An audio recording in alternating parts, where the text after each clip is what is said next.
Friends, कैसे हैं आप सभी। Welcome to our PPU Patna info YouTube channel. जैसा कि आपको पता है कि आज 9 जून को हमारी यूनिवर्सिटी की तरफ से बहुत इम्पॉर्टेंट नोटिफिकेशन जारी की गई, जिसमें बताया गया है जो भी बच्चे इंटरेस्टेड थे 3 ईयर यूजी कंप्लीट करके इन 4 ईयर यूजी में जो भी सेशन 23-27 के थे, अपकमिंग जो भी 24-28 है, 25-29 है, जो भी इस उम्मीद में थे कि 3 साल में हम डिग्री ले सकते हैं। यूनिवर्सिटी ने पहले भी क्लियर किया है कि आप ले सकते हो, तो उसके लिए आज इम्पॉर्टेंट एक नोटिफिकेशन जारी कर दी गई है। उसमें साफ साफ बताया गया कैसे क्या आप कर सकते हो, उसके लिए क्राइटेरिया क्या है। सारी चीज़ें को हम लोग 1 बाय 1 डील करेंगे इस वीडियो में, तो आप वीडियो को आगे देखें और अपनी बातों को समझें।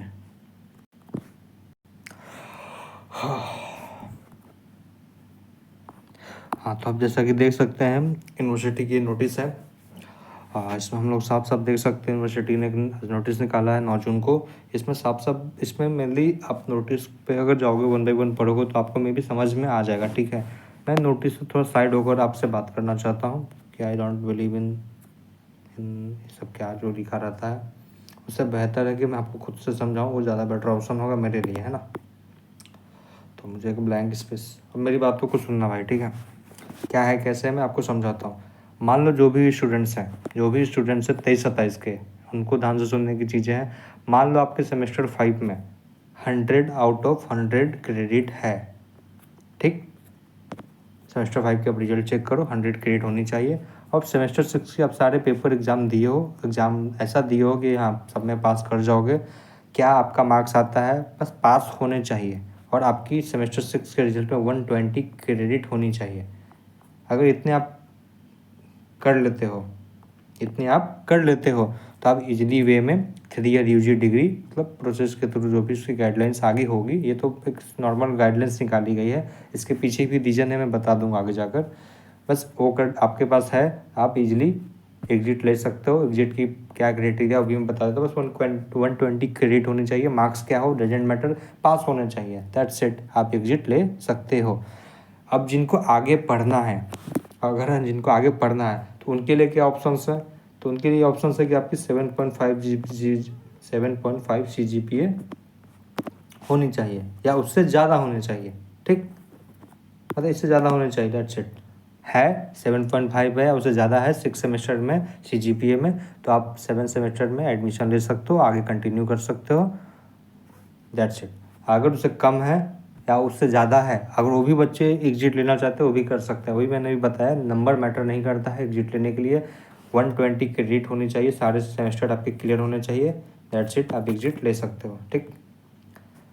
इस नोटिस में इसमें ये नोटिस निकालने के पीछे का रीज़न भी मैं बता देता हूँ क्यों निकाला गया। बहुत सारे स्टूडेंट्स हैं परेशान थे दैट कि हमारे कॉलेज ना 7 सेमेस्टर में एडमिशन ले रहे हैं, ठीक।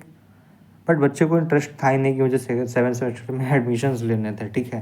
तो इसलिए ये नोटिस निकाली गई कि 7 सेमेस्टर की एडमिशन्स को रोका जाए, क्योंकि बच्चे इंटरेस्टेड नहीं होने फोर्सफुली आप एडमिशन्स ले रहे थे, कॉलेज द्वारा कॉलेज इंस्टीट्यूशंस ले रहे थे। इस चीज़ के लिए बस नोटिस ये निकाली गई है और बच्चे को क्लियर करने के लिए कि आप क्यों कैसे एग्जिट ले सकते हो, दैट्स इट। हाँ, एक चीज़ और, एग्जिट लोगे तो आपको तो इंटरनेट मार्कशीट मिलेगी, है ना। तो क्या उस इंटरनेट मार्कशीट से आप कोई फॉर्म फिल कर सकते हो, नहीं कर सकते हो, है ना।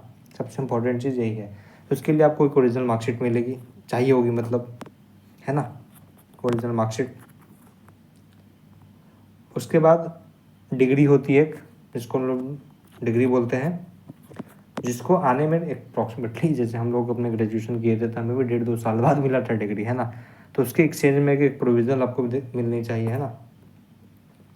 तो इन सब चीज़ तो आपको फ्री में तो नहीं देगी यूनिवर्सिटी, सभी बच्चे को देगी तो कंगाल हो जाएगी यूनिवर्सिटी, है ना। तो इस नोटिस में ये भी बोला गया है कि आप सबको इसे सब प्रोवाइड करने के लिए आपसे कुछ मतलब एक अमाउंट लिया जा सकता है, क्योंकि 6 सेमेस्टर की आपको मार्कशीट देनी है।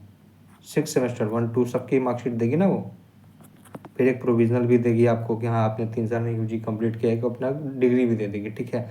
मुझे अप्रोक्सीमेटली चांसेस है कि आपसे कुछ अमाउंट 2 के यानी 2,500 से 3,000 के बीच में कोई अमाउंट आपसे ली जाएगी। कैसे ली जाएगी वो भी मैं थोड़ा क्लियर कर दूँ। एक पीपीयू पटना जिससे जो भी सेमेस्टर 5 में इंटर्नशिप आपने अपलोड किया था स्टूडेंट लॉगिन में जाकर, तो मे भी हो सकता है वहाँ एक पॉइंट दे दे, जिसको एग्जिट लेना हो एग्जिट का ऑप्शन क्लिक करे, उसके बाद आपको पेमेंट के लिए ऑप्शन मिलेगा। हो सकता है ये ना हो अगर आपको कॉलेज के थ्रू एक एप्लीकेशन कंसेंट फॉर्म फिलअप करा के एक ऑप्शन इनेबल करा दे कहीं पे और आपका डाटा वेरीफाई हो जाए तो फिर आपको पेमेंट करने का ऑप्शन दे दीजिए। कैसे नो रिकॉर्ड फाउंड आता है तो आप सबमिट करते हो तो आपका डाटा खुल जाता है। एच जैसा कुछ प्रोसेस बनाया जाएगा। दोनों में से कोई एक ऑप्शन पक्का है, ये दोनों में से ही कोई ऑप्शन होगा। ये भी पक्का है कि आपको कोई अमाउंट पे करना होगा। हो सकता है वो 1500 से 2000 के बीच में हो, इससे कम नहीं होगा, यही अमाउंट के आसपास होगा। क्योंकि अगर आपको डिग्री भी लेनी है, डिग्री की तो 500 फिक्स होती है, 250 होती है, प्रोविजनल की होती है भाई 750 तो यही हो गए, है ना। तो बाकी मार्कशीट भी देनी है आपको 6 सेमेस्टर की। पर सेमेस्टर की मार्कशीट अगर 500 भी लेता है तो वो 3 होता है। बट मुझे लगता है इसमें कम लेना चाहिए उन्हें, 300 के हिसाब से ले या 250 के हिसाब से ले, वो तो यूनिवर्सिटी अपना डिसाइड करेगी, उनका ये काम है। बट मैंने आपको बताया कि एक अमाउंट भी आपको पे करना होगा, इससे ज़्यादा कुछ इस नोटिस में नहीं है। बाकी सब चीज़ें उतना खास नहीं है। अब जिनको आगे पढ़ना है उनके लिए इसमें बता देता हूँ, ठीक है। पहला चीज़ आपको अगर आगे करना है, ठीक, 7.5 इज कंपलसरी। अगर कम है बट पढ़ना चाहते हो तो आपके लिए एक और ऑप्शन मैं बता देता हूँ। क्योंकि इसके बाद आप करके पीजी ही करोगे ना, रिसर्च के मतलब पीजी ही होती है। तो इसके बाद आप पीजी में एडमिशन ले सकते हो, ठीक, पीजी में एडमिशन ले सकते हो। पीजी की फॉर्म आएगी इस बार, कब आएगी, जून एंड में आएगी या जुलाई में आएगी। उस टाइम आप फॉर्म भर सकते हो। 3 ईयर यूजी वाले भी भर सकते हैं। मैं एक बात बोल रहा हूँ, भर सकते हो तुम, ठीक। क्या होगी कैसे होगी, नोटिफिकेशन यूनिवर्सिटी से भी आ जाएगी, ठीक है। और जो 4 साल कर लेंगे तो उनके लिए फ़िलहाल इस पे नहीं आते हैं। फ़िलहाल हम लोग जो करना चाहते हैं उनकी बात करते हैं। तो 7.5 क्राइटेरिया है, अपना वो एडमिशन्स ले सकते हैं 7 सेमेस्टर में, वही ले सकते हैं। इसके अलावा कोई नहीं। अगर मान लो आपको आगे पढ़ना है, पीजी यूजी करना है, बट आप इस चलते आप 7 सेमेस्टर में एडमिशन नहीं ले सकते हो, तो आप पीजी में फॉर्म भर देना, उसमें आपका एडमिशन हो जाएगा। तो आप 2 साल की मतलब 2 साल की पीजी कर लोगे तो आपकी कंप्लीट हो जाएगी पीजी, है ना। अब बात करते हैं जो है, तो सबसे पहले आगे 7 सेमेस्टर में जाओगे, है ना, 7 सेमेस्टर में जाओगे आप, है ना। तो है एक रिसर्च पेपर भी आप चूज़ करोगे। आई थिंक वो 8 सेमेस्टर में है, रिसर्च प्रोजेक्ट वाली डिजर्टेशन वाली चीज़ है। बट एक पेपर आपको हो सकता है चूज करने का ऑप्शन दिया जाएगा। आप सिलेबस पढ़ना, आपसे उसमें सब कुछ दिया जाएगा। आगे कंप्लीट करो, दैट्स इट, रिसर्च की डिग्री मिल जाएगी विद ऑनर्स। आगे 3 साल में भी ऑनर्स की डिग्री मिल जाएगी। बस क्रेडिट पूरी करो, दैट्स इट। ये बस वीडियो को समझने के लिए 24, 28 और 25, 29 के लिए भी इंपॉर्टेंट है, क्योंकि उनकी अभी वॉलंटियरशिप चल रही है सेमेस्टर 4 की, और आगे जाके इंटर्नशिप भी है। वॉलंटियरशिप की 2 क्रेडिट पॉइंट है, इसकी 4 पॉइंट है। अगर ये दोनों नहीं लोगे भाई मेरे, नहीं लोगे तो आपकी डिग्री कहाँ से मिलेगी। समझाने के लिए है, हिंट मैं दे रहा हूँ, ये दोनों करना एकदम कंपलसरी है। नहीं करोगे तो आपको प्रॉब्लम होगा, ठीक। बाकी ये रिसर्च वाले मैक्सिमम तो मुझे लगता है एग्जिट लेने की उम्मीद में ही रहेंगे, मुझे जहाँ तक पता है। हाई, अब मैं एक बेनिफिशियल की बात कर लेता हूँ। जो बच्चे आगे पढ़ना चाहते हैं, जो बच्चे आगे पढ़ रहे हैं, तो उनके लिए आगे 1 साल की पीजी रहेगी, 1 ईयर वाली, वो कर सकते हैं। ये 2027 से इम्प्लीमेंट हो जाएगी, जैसे ही आपका सेशन कंप्लीट होगा। जो बच्चे डायरेक्ट पीएचडी करना चाहते हैं वो डायरेक्ट 4 साल करके पीएचडी कर सकते हैं भाई, नेट क्वालिफाई करके। ये पेपर कटिंग में भी और सब जगह ये पेपर में भी आया हुआ था। ये मैं कहीं से फैक्ट अपने मन से नहीं बोल रहा हूँ, ये एक्चुअली में कर सकते हो आप। तो जो कर रहे हैं उनके लिए बेनिफिशियल, जो रिसर्च पीएचडी है ना, नेट असिस्टेंट प्रोफेसर्स है ना, ये सब जर्नल, ये सब पब्लिकेशन के लिए सोचे हुए हो, ये आपके लिए बहुत अच्छा ऑप्शन है। 4 ईयर यूजी आपके लिए बहुत फ्लेक्सिबल है, जिसमें आप कर सकते हो, है ना। जो नहीं करना चाहते हो, सिर्फ ग्रेजुएशन से मतलब है, जॉब से मतलब है, CGL BPSC है ना, UPSC, तो ग्रेजुएशन लेवल फॉर्म भरने के लिए है। तो आराम से आओ, हर चीज़ को कंप्लीट करो, हर एग्ज़ाम दो, बैक नहीं लगाओ, आप शांति से एग्ज़ाम दो, दैट्स इट, खत्म। हाँ, अब उनके लिए, अब जो जिनके पास रास्ता किनके पास नहीं है, यहाँ से रुक जाएंगे, उनके लिए क्या है मैं बताता हूँ एक चीज़। पहला, जिन्होंने इंटर्नशिप नहीं किया है। दूसरा, अगर किसी भी सेमेस्टर में पिछले सेमेस्टर 1, 2, 3, 4, 5 में किसी में भी बैक है, अभी सेमेस्टर 6 का रिजल्ट आना है, किसी भी एक पेपर में भी बैक है आपका, तो आप एग्जिट नहीं ले सकते हो, ठीक। ये दोनों लोगों को ये सब चीज़ क्लियर करनी होगी, तभी आप पूरे 120 क्रेडिट कंप्लीट होगी, तभी आप क्या कर सकते हो, एग्जिट कर सकते हो। बाकी कुछ आपके लिए नहीं है, ठीक। मैं आप सभी को एक रिजल्ट दिखाना चाहता हूँ समझाने के लिए कि CGPA और SGPA में क्या डिफरेंस होता है, ठीक है। हाँ, देखिए अब ये रिजल्ट को देख सकते हो ना, यहाँ देख सकते हो जो CGPA है 7.7 है, SGPA भी 7.7 है। तो बोलने का मतलब ये हुआ कि जो SGPA होता है ना, SGPA, मान लो मैं सेमेस्टर 1 में था, मान लो मैं 23-27 का स्टूडेंट हूँ, सेमेस्टर 1 में था, मेरी AGPA आ गई मान लो 7.5, ठीक।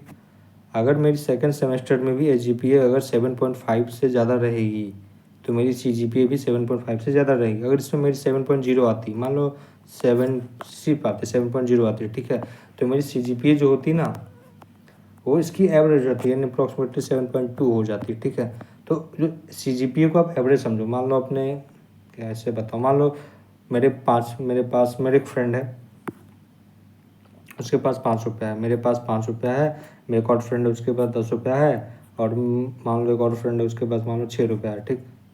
ये 4 लोग हैं हम, ठीक। तो समझने का चीज़ है कि मैं सेमेस्टर 1 में इतने आए, सेमेस्टर 2 में इतने आए, सेमेस्टर 3 में इतने आए, सेमेस्टर 4 में इतने आए, कितने में 10 में ही आए, 10 में 5, 10 में 5, 10 में 10, 10 में 6, इसकी टोटल कितनी होती है 26 आउट ऑफ 4, ठीक। अगर इसको आप डिवाइड करते हो कितनी आएगी 6.5, सही है, सही है, मेरी मैथ अच्छी है भाई। तो ये 6.5 क्या आई मेरी आई CGPA, ठीक। और ये मेरी क्या सब निकली SGPA, हर सेमेस्टर की, सेमेस्टर 1 में SGPA मेरी 5 रही, 10 रही, 6 रही, तो मेरे को एक 10 लाने के बावजूद भी मेरी 6.5 ही रही, समझ में आया। तो ये है SGPA और CGPA का कॉन्सेप्ट, दैट्स इट, ज़्यादा कुछ नहीं है, और इसमें कुछ ज़्यादा कुछ बताने के लिए था नहीं, ठीक है। अब मैं यही बोलूँगा कि देखो, जिनको भी अगर आगे सोचना है दैट कि मुझे PhD करनी है ना, रिसर्च करनी है, असिस्टेंट प्रोफेसर ऐसा कॉन्सेप्ट है, UGC नेट देनी है, CSRA नेट देनी है ना। अगर टीचर के लाइन में कुछ कॉन्सेप्ट्स है, आपको BEd वगैरह करनी है, तो ये 3 ईयर UG के बाद भी आप BEd जो भी एग्जिट लेंगे इस बार, मतलब जो भी इस बार एग्जिट लेंगे वो BEd भी कर सकते हैं, है ना। ऐसा नहीं कि आप BEd नहीं कर सकते हो, ठीक है, तो आप BEd कर सकते हो, ठीक है।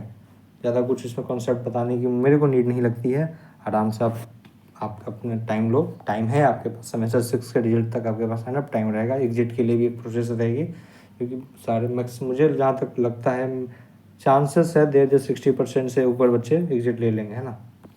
तो उतना आप नहीं देखो, समझो आपको जो बेस्ट लगता है अपने एंगल से। मुझे जहाँ तक पता है मैक्सिमम लोग ग्रेजुएशन के लिए ही सिर्फ कर रहे थे, तो मैक्सिमम एग्जिट कर लेंगे। याद रखना आपको कोई फीस एक पेमेंट करनी होगी, बाकी this is not a much, बस इतना समझो क्रेडिट पूरी होनी चाहिए और सारे क्लियर होने चाहिए, बैकअप नहीं होने चाहिए, इंटर्नशिप वगैरह जो भी आपकी क्लियर होनी चाहिए, आप आराम से एग्जिट ले सकते हो। प्रोसेस क्या होगा आगे वाले वीडियो में हम लोग बता देंगे, हमारे ग्रुप के द्वारा आपको बता दिया जाएगा।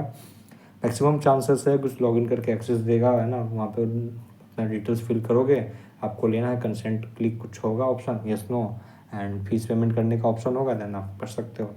आगे आगे जिनको भी करना है ये याद रखना 7.5 is the number that you have to be cross,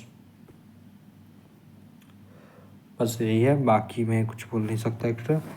and इसमें आप करो, फोकस करो, that's it, and thank you for watching this video. अगर आपको कोई कन्फ्यूजन होगा, कोई भी डाउट होगा, आपको मान लो हो सकता है डाउट होना ही होना है, और बाकी जिनका भी एडमिशन छूट गया है ना, मान लो हो सकता है आपको आगे कंटिन्यू करना था, तो आप याद रखना कि आपको 7.5 हो जाएगी तभी आप एडमिशन लेना, नहीं तो बेवजह का पेमेंट फंसेगा, दौड़ोगे, है ना, कि रिफ़ंड करो, तो वो चीज़ अगर मान लो जिनको एग्जिट लेना था फोर्सफुली एडमिशन ले चुके हो, तो आप कॉलेज से डिमांड करके रिफ़ंड ले सकते हो। बाकी मैं बोलूँगा इसलिए एडमिशन भी रोक दिया गया है यूनिवर्सिटी के द्वारा कि एडमिशन बहुत लोग को फोर्सफुली लेने के लिए बोल दिया गया था कॉलेज के द्वारा, तो फिलहाल सब जगह से एडमिशन रोक दी गई है, सब आप रिलैक्स हो सकते हो एंड वेट कर सकते हो यूनिवर्सिटी के रिजल्ट का। बहुत जल्द रिजल्ट आएगा, मैक्सिमम चांसेस है इस वीक में फ्राइडे या सैटरडे को रिजल्ट आ जाना चाहिए, क्योंकि फ्राइडे सैटरडे को रिजल्ट ही आता है हमारे यूनिवर्सिटी में, है ना। बट यूनिवर्सिटी अपनी है, जैसे मन तैसे, कभी डेट चेंज करती है, कभी क्या करती है ना। तो आराम से वेट करें आप सभी लोग, हमारे ग्रुप में ज्वाइन रहे PP पटना इन्फो में, वहाँ पे आपको हर इन्फॉर्मेशन सबसे पहले दी जाने की पूरी प्रयास की जाती है, ठीक है। बाकी आपका कोई भी कन्फ्यूजन हो हमारे आप कमेंट सेक्शन में हमारे ग्रुप में ज्वाइन करके पूछ सकते हो, हमारी एक्सपर्ट एडमिन कोई भी टीम होगी आपको एज सुन एज पॉसिबल आपको रीच करके आपकी सोल्यूशन को सॉल्व की कर दी जाएगी, which whatever the medium be got, okay. Thank you so much for watching this video, welcome to all of you and join PP Patna info, that's it.